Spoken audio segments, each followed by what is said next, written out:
Hungry? We got you. Our passion Beats the family. Thanks for the love and support. Appreciate y'all for that. Here's another freebie recipe. We're gonna start off with a bunch of kale. Use as much as you want, but make sure you guys rinse this off. It does grow out of the ground, so you don't want any dirt or fruit flies on there, etc. Ew, gross. Hey, get back in there.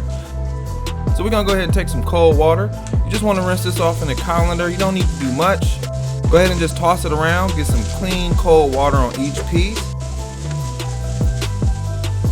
Then we want to shake it and get all that excess drainage off. You can also smush it down. It'll drain the water through the colander. Once we're done, we're going to head over to the table. Now, you don't have to do this, but we were short on time. So if you don't have time to drain it in the colander, you can go ahead and put some paper towel down on top and bottom, and you just want to get all that water off.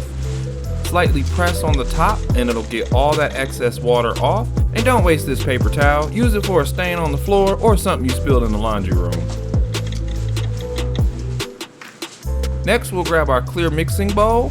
This is because your kale is now dry. You can put it all in the bowl together, and we're gonna give it a sticking agent, which will be our extra virgin olive oil.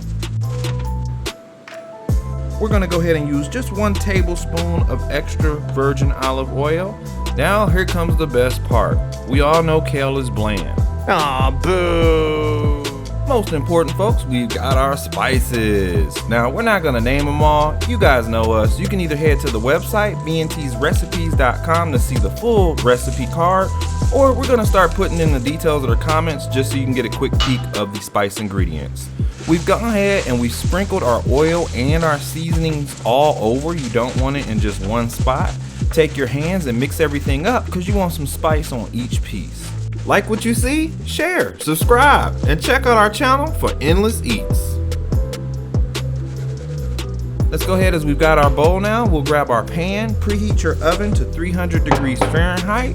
We'll spread these out on a cookie sheet or baking pan, but before we do that, you'll want to use some Pam or some parchment paper. Spray this. This will come in handy in the end, and we're going to spread our kale all over this cookie sheet. Now you don't want it all bunched up together, so move it around, spread it out. That way each piece gets some heat and they get nice and crispy. We'll preheat our oven to 300 degrees Fahrenheit.